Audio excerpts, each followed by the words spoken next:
Diz assim: então os que lhe aceitaram a palavra foram batizados, havendo um acréscimo naquele dia de quase 3.000 pessoas, e perseveravam na doutrina dos apóstolos e na comunhão, no partir do pão e nas orações. Em cada alma havia temor, e muitos prodígios e sinais eram feitos por intermédio dos apóstolos. Todos os que creram estavam juntos e tinham tudo em comum.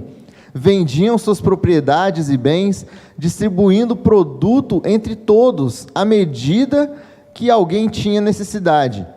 Diariamente perseveravam, unânimes no templo, partiam pão de casa em casa e tomavam suas refeições com alegria e singeleza de coração, louvando a Deus e contando com a simpatia de todo o povo. Enquanto isso, acrescentava-lhes o Senhor, dia a dia, os que iam sendo salvos. Feche seus olhos, vamos orar? Pai, muito obrigado, ó Deus, pelo privilégio que é estar aqui, recebendo de Ti, ó Pai, essa mensagem, aprendendo mais da Tua vontade em nossas vidas e buscando mais a Tua presença através do entendimento da Tua palavra, Pai. Pedimos que o Senhor abençoe, que o Teu Santo Espírito complete cada palavra que for dita aqui, ó Pai, que possamos ter o discernimento, a sabedoria e a vida de Ti, ó Pai, para que possamos ser servos leais, servos fiéis, e que possamos sair daqui aperfeiçoados com o aprendizado do Teu ensino. Em nome de Jesus, amém. Na antropologia, o conceito de grupo social, e que é uma das bases da antropologia, é o estudo dos grupos sociais. Um grupo social é um conjunto de pessoas que têm algo em comum, que se relacionam ali diariamente ou eventualmente, mas que possuem um mesmo propósito, um mesmo objetivo, e através desse relacionamento eles vão caminhando para atingir esse objetivo, seja o convívio, seja o convívio familiar, seja o convívio no trabalho, ou um grupo de amigos, mas é um grupo de pessoas que se reúne com algo em comum, é considerado na antropologia um grupo social. Então, baseado nesse conceito, a gente pode concluir que cada igreja, e aqui eu falo igreja comunidade, né? Igreja, no caso aqui, a Igreja Batista Guaranhuns, cada igreja é um grupo social, é um pequeno conjunto de pessoas, é um pequeno conjunto de ideias e de gente que tem o mesmo objetivo, os mesmos propósitos aqui dentro enquanto comunidade. Na igreja primitiva, que é o que nós lemos aqui agora, né, contextualizando aí para o pessoal conseguir falar na mesma página aí, Jesus morreu, foi crucificado, no terceiro dia ele ressuscitou, ficou ali alguns dias convivendo com os apóstolos, né, e dando algumas últimas instruções para eles. Então ele ascendeu aos céus, subiu aos céus, e ele prometeu que quando ele fosse aos céus, os discípulos não iam ficar órfãos, eles não iriam ficar sozinhos, ele derramaria o seu Espírito. Então, naquele momento ali, no dia de Pentecostes, que era a festa, que estava todo mundo ali em Jerusalém, né? Jesus tinha falado, fiquem aqui em Jerusalém, não saiam daqui, porque o meu Espírito vai vir sobre vocês.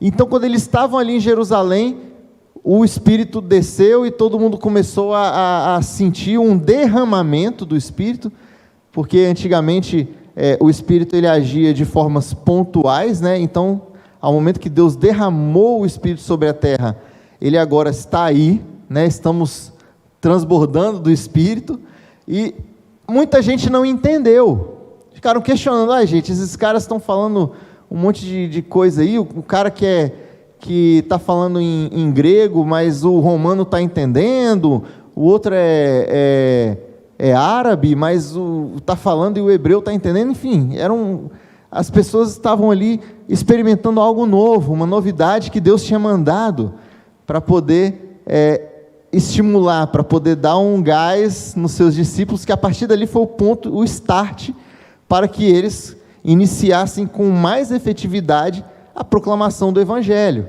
E aí o povo não entendeu, Pedro pediu a palavra e explicou o que tinha acontecido ali. Ele explicou, olha, o que aconteceu aqui foi como o profeta Joel disse que iria acontecer, que nos últimos dias eu derramarei o meu espírito sobre a terra, e ele foi explicando, e aí entra o texto que a gente leu, que naquele dia ali, os que aceitaram a palavra e foram batizados, eram 3.000 pessoas. Ou seja, Jesus ele tinha um ministério aqui, nos 3 anos de ministério dele aproximadamente, ele tinha de seus 12 discípulos, e ali tinham algumas pessoas que os acompanhavam.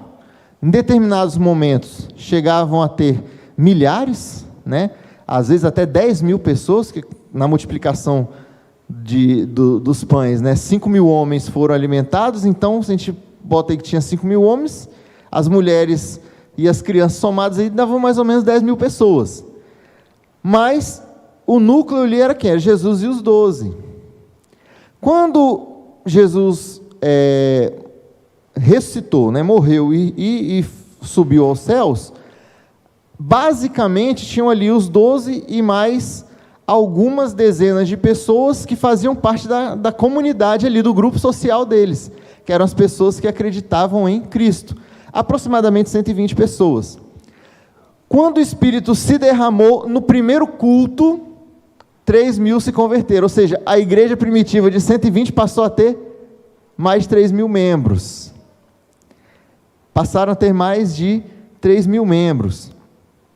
E eles ali acreditavam, né, que Jesus iria voltar tão logo, sim, ia ser recente. Jesus subiu, logo ele ia voltar. Então aconteceu o que eles falavam ali, o que falou no texto que nós lemos. Eles passavam a viver em comunidade, passaram a viver de modo a compartilhar tudo o que eles tinham, e esperando o momento que Jesus voltasse para poder levar consigo a sua igreja.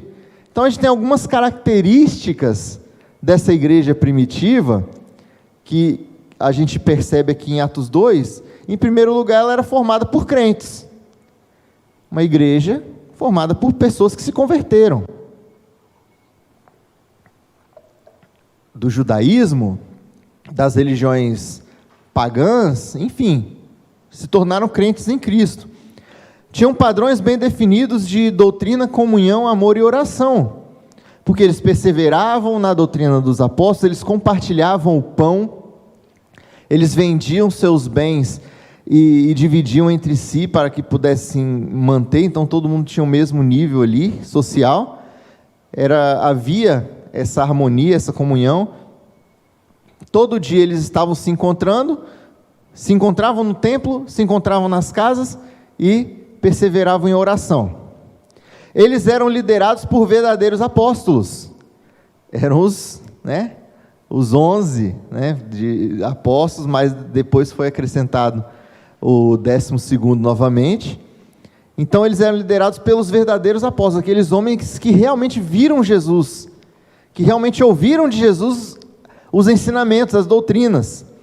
Então eles eram centrados nos ensinamentos de Cristo, porque se Cristo pessoalmente doutrinou aqueles 12,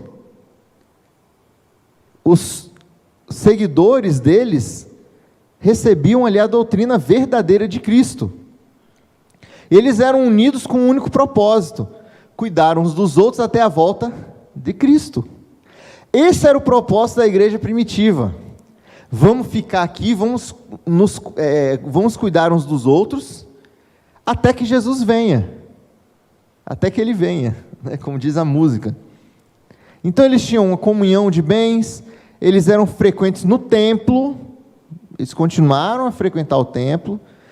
Nesse início aqui ainda não tinha uma perseguição, porque os judeus ortodoxos, os judeus tradicionais, não tinham percebido ainda que aquele Jesus, aquele profeta malucão, que tinha virado a cabeça das pessoas, eles acharam que ele tinha morrido, acabou. Mas não, o negócio foi tomando forma, foi crescendo. Então, nesse momento eles tinham o quê? uma excelente reputação ainda. Os crentes tinham uma boa reputação. Eles eram bem vistos diante da sociedade. Olha aquele pessoal, como eles são diferentes. Eles se reúnem todos os dias, eles vivem em harmonia. Eles louvam, cantam, leem a Torá nas casas, leem a lei e os profetas, que é a Bíblia da época, né? Vão no templo, né? Estudar. Eram bem vistos diante da sociedade. E os apóstolos, inclusive o apóstolo Paulo, que chegou um pouquinho depois, eles acreditavam que Jesus voltaria naqueles dias. Por isso que eles viviam tão bem, tão alegres, com singeleza de coração, se confraternizando. Como diz lá em 1 Tessalonicenses, Paulo fala, né, capítulo 4, versículos 16 e 17, ele fala assim: porquanto o Senhor mesmo, dada a sua palavra de ordem, ouvida a voz do arcanjo e ressoada a trombeta de Deus, descerá dos céus, e os mortos em Cristo ressuscitarão primeiro. Depois nós, Paulo falando, nós os vivos, que ficarmos, seremos arrebatados juntamente com eles, entre nuvens, para o encontro do Senhor nos ares, e assim estaremos para sempre com o Senhor. Ou seja, eles acreditavam que Jesus voltaria naqueles dias. Então a motivação principal da igreja naquela época era qual? Esperar a volta de Cristo. Isso mantinha o quê? Unidade. Estamos juntos. Todo mundo fazia tudo para todo mundo. Os crentes, o que manteve eles, #tamo junto, foi a esperança do futuro com Cristo. O que manteve os crentes, #tamo junto, foi a certeza de que Cristo voltaria para buscá-los. E aí, 1988 anos depois, nós estamos aqui, com essa mesma certeza, vislumbrando o mesmo objetivo, focados em quê? Na certeza de que Cristo irá voltar para buscar a sua igreja. Aí alguém crítico pode falar assim: mas Jesus não voltou ainda.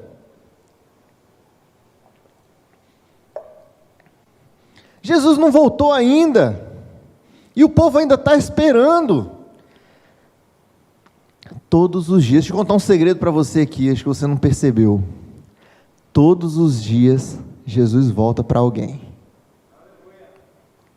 Aliás, todos os dias Jesus volta para muita gente. Ainda mais agora na pandemia, Jesus está voltando mesmo. Porque cada pessoa que morre, para cada um deles, Jesus voltou. Ah, mas você está dizendo que não vai ter a volta de Cristo, a vinda de Cristo? Vai ter, como está dizendo aqui em Apocalipse. A segunda vinda de Cristo, Ele vai vir, todo olho verá, e Ele vai levar a sua igreja. Vai acontecer. Mas para aqueles que morreram, Ele voltou no momento que a pessoa fechou os olhos e não abriu mais.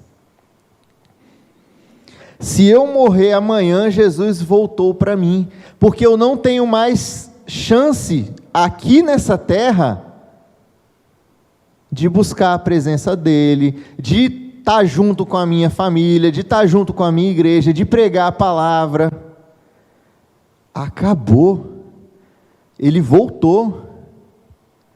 Então, o que muita gente esquece é que Jesus volta todos os dias. E milhares de vezes. E a gente está aqui, vislumbrando a mesma meta, o mesmo objetivo, a vida eterna. Mas é aí que entra o será da mensagem de hoje, porque o tema é relacionamento, tamo junto, e eu botei será?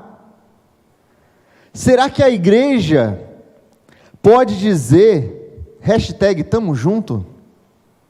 E aí eu não estou falando da Igreja Batista Guaranhuns, eu não estou falando da denominação batista, ou da denominação A, B, C ou D, ou se é igreja protestante, ou se é católico, enfim, não estou falando nada disso.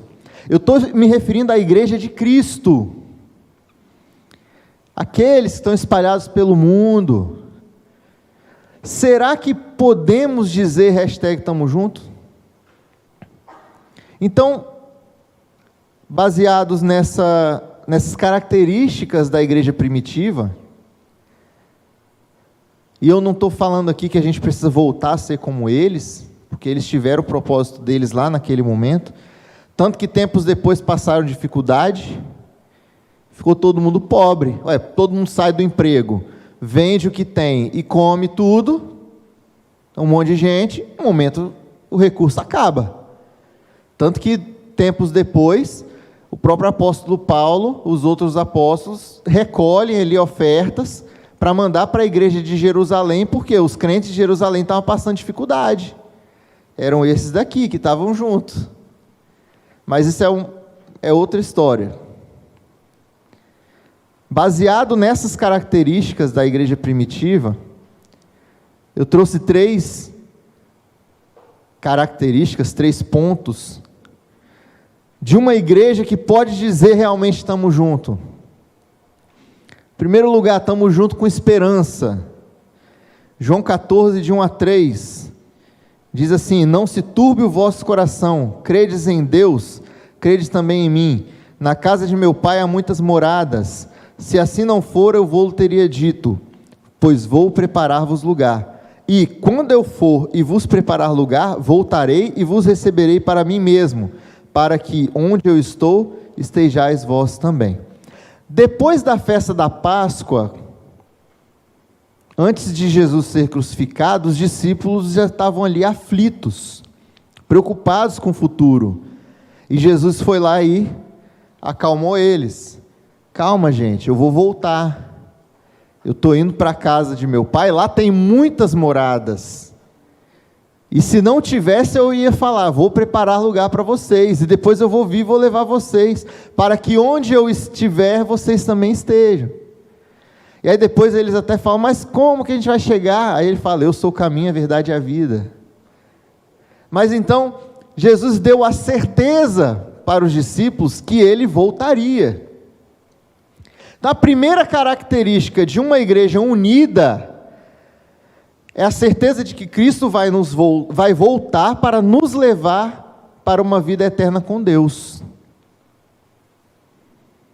Então, se você, enquanto igreja, enquanto parte da igreja, que você não é igreja, nós somos igreja. Se nós, enquanto igreja, temos a certeza da salvação, a certeza de que Cristo vai vir para nos levar, para morarmos na eternidade com Deus, nós estamos juntos. Aliás, sem essa certeza, o cristianismo inteiro, esses quase 2000 anos de religião, seria uma grande mentira. Sem a certeza de que Cristo morreu, ressuscitou e vai voltar, nós estaríamos vivendo uma grande mentira. E Paulo já levantou essa pedra lá em 1 Coríntios 15, 17 a 19, ele diz assim: e se Cristo não ressuscitou, é vã a nossa fé, ou seja, é inútil, e ainda permaneceis nos vossos pecados. Ainda mais, os que dormiram em Cristo pereceram. Se a nossa esperança em Cristo se limita apenas a essa vida, somos mais infelizes do que todos os homens, porque se Cristo não ressuscitou, e se Cristo não voltar, isso Paulo está falando, é uma hipótese, né? Se ele não tivesse ressuscitado e não voltasse, porque aqui os coríntios estavam questionando, alguns questionavam a questão da ressurreição, né? Achavam que morreu, acabou. E aí Paulo está rebatendo essa tese deles. Ele fala, não, se Cristo não ressuscitou, então não adianta nada a gente estar aqui, a gente está vivendo uma mentira. Se Cristo não voltasse, ele já está dizendo que ele vai voltar, né? Se ele não voltar, nós somos os piores, porque nós estamos vivendo uma mentira. E essa certeza é que nos une, a certeza de que Cristo irá voltar e irá nos levar para morar, para viver eternamente com Deus. A segunda característica de uma igreja que está junto é o foco.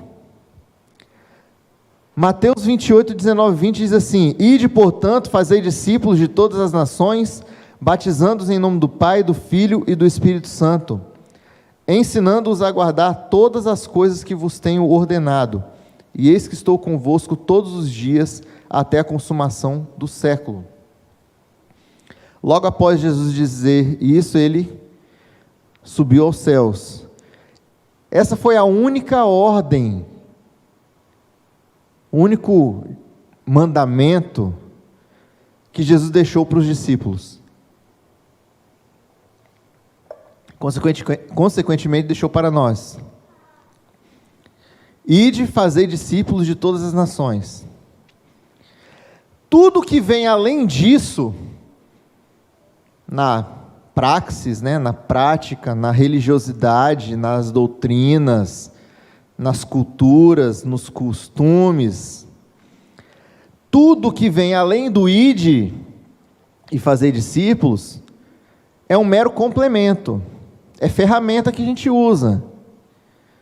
A live é ferramenta, o culto jovem é ferramenta, um congresso é ferramenta, uma convenção é ferramenta, série de conferências é ferramenta. Vamos fazer uma social aqui, um churrasco, é ferramenta. Uma festa das barracas, igual a gente gostava de fazer, e em breve, se Deus abençoar, a gente vai voltar a fazer, é ferramenta. Porque tudo isso é o quê? São complementos, são acessórios que a gente utiliza com o objetivo, com o foco que é pregar o evangelho a toda criatura, fazer discípulos. E ao longo de cada era, de cada época, as ferramentas elas vão mudando, mas o foco ele não muda, ou pelo menos não deveria mudar, porque a gente faz a festa com o foco de fazer discípulos. Anteriormente não tinha festa, na igreja primitiva eles faziam o quê? Tomava café juntos, almoçava e jantava juntos. Hoje a gente faz a festa das barracas, amanhã sabe Deus o que vai ter, porque a cultura ela muda, mas o foco ele não deve mudar. Então a segunda característica de uma igreja unida é a urgência, esse sentimento de urgência de proclamação do evangelho. Nós precisamos pregar o evangelho, fazer discípulos. Esse é o foco, essa é a característica. Infelizmente, essa ordem de Cristo ela tem sido negligenciada por muitos. Por muitos. E aí algumas bandeiras, algumas placas, têm por característica outras coisas que não o fazer discípulos. Aí uns divulgam prosperidade, outros milagres, outros... Enfim, é a rave, é não sei o que, gospel, botou o nome gospel na frente, está valendo, né? E aí o foco que é o quê? Fazer discípulos, acaba mudando para outro lado. É o poder, é o enriquecimento, enfim. Muitos são chamados, mas poucos escolhidos. Jesus, ele deixou uma parábola, a parábola das bodas, está lá em Mateus 22, de 1 a 14, eu não vou ler, mas vamos resumir, que um rei, parábola, é uma história fictícia que tem um ponto de uma lição ali, um ensinamento. Então o rei, ele convidou pessoas importantes para o casamento do seu filho, e essas pessoas importantes, uma tinha que viajar, outra tinha que cuidar da sua empresa, outra não quis ir, desprezou o convite.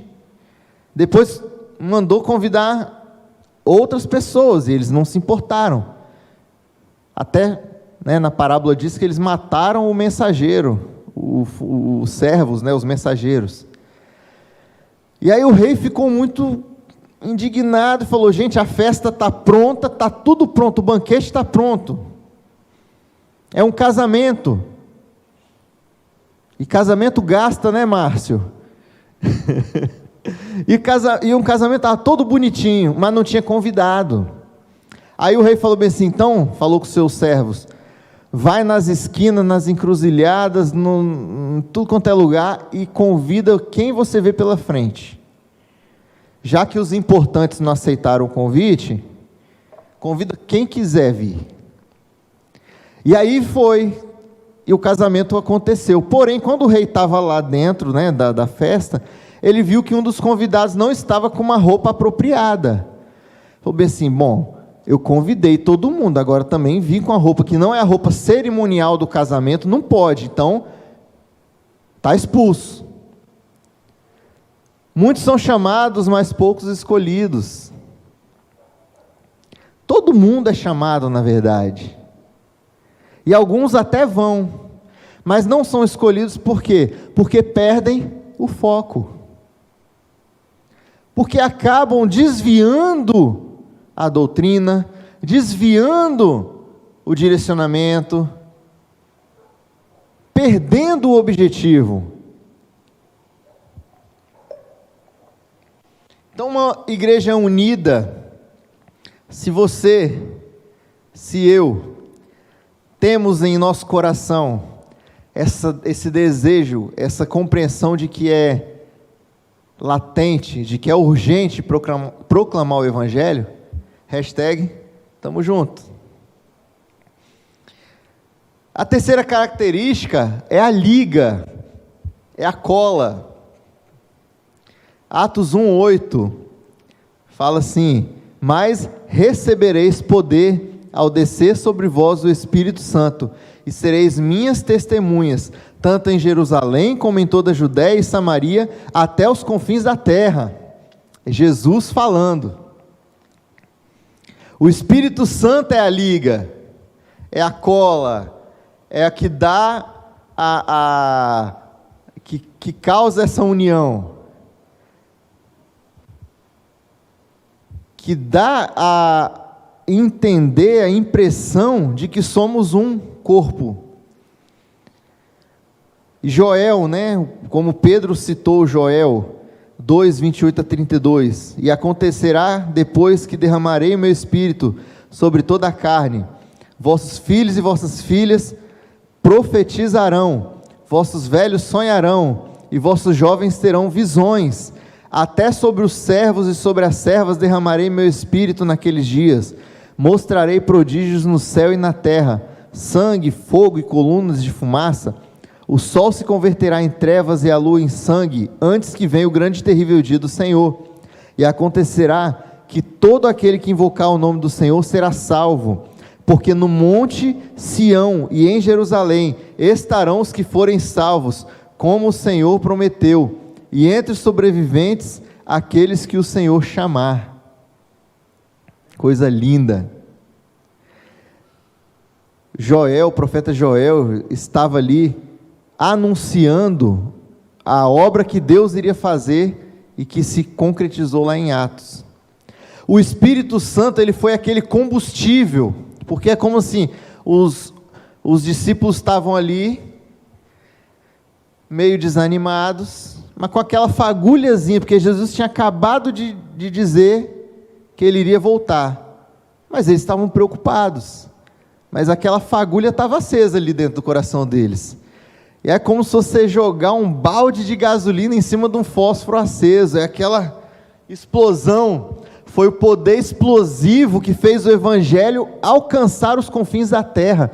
O Espírito Santo foi aquela potência que levou os discípulos com ousadia a pregar até a morte. O Espírito Santo de Deus que deu essa liga, que deu essa energia que eles estavam precisando. O Espírito Santo de Deus foi o responsável por nós estarmos aqui essa noite pregando o Evangelho, porque se não fosse Ele, o Evangelho não tinha atravessado quase 2000 anos e não tinha chegado até os confins da terra.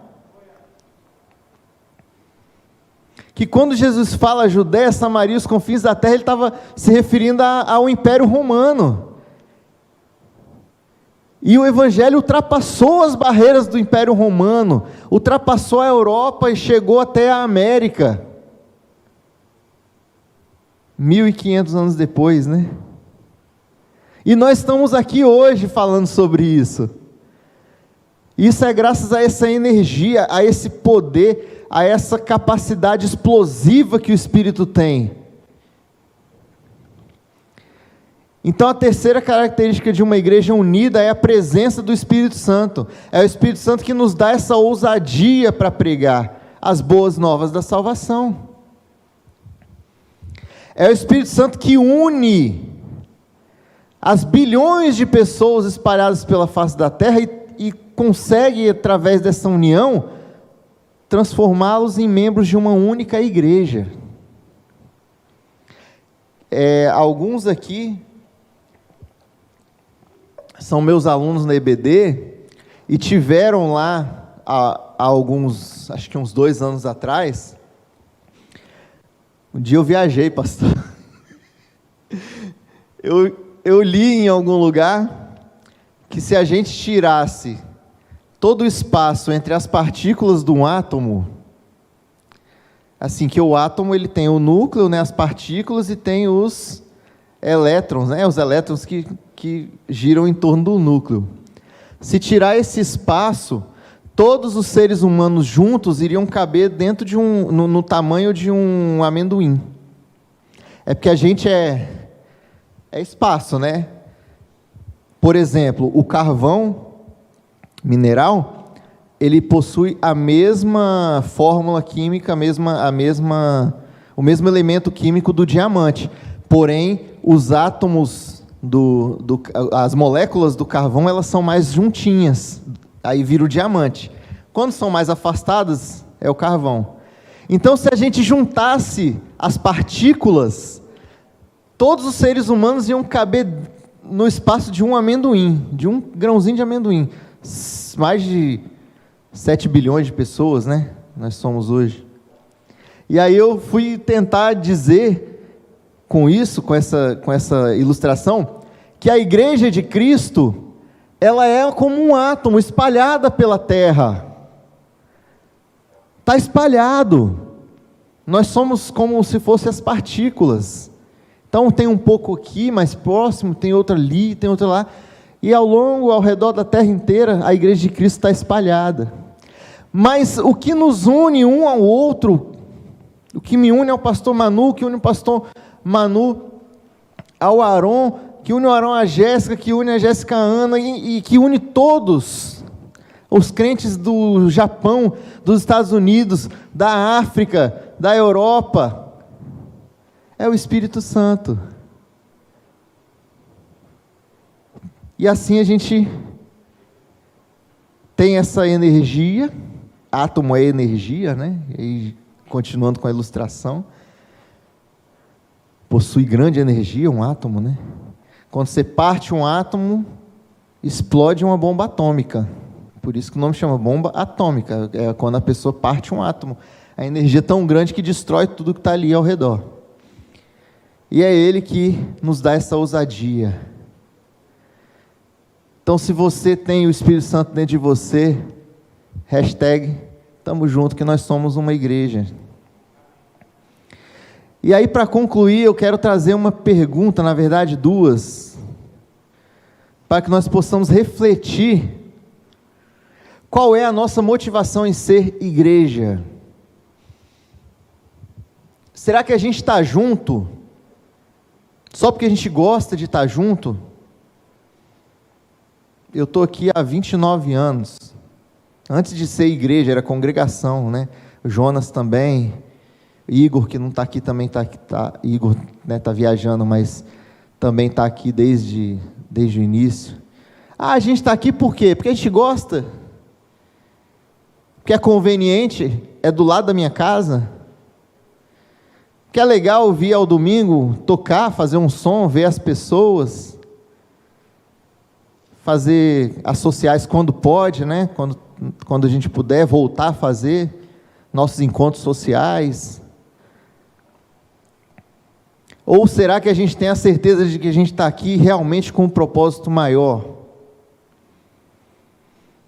Que a gente está aqui porque a gente é a igreja, com I maiúsculo. Porque a gente está aqui porque a gente segue o ID de Jesus, o mandamento que Ele deixou de pregar o Evangelho e fazer discípulos. Então será que a gente está junto porque é bom estar junto? Ou é mais do que isso? Será que a gente está junto porque não é possível viver de outra forma? Que nós possamos ser igreja, certo de que nós viveremos a eternidade com o Pai, focados na pregação do Evangelho de Cristo, unidos e movidos pelo combustível que é o Espírito Santo de Deus. Amém. Deus abençoe.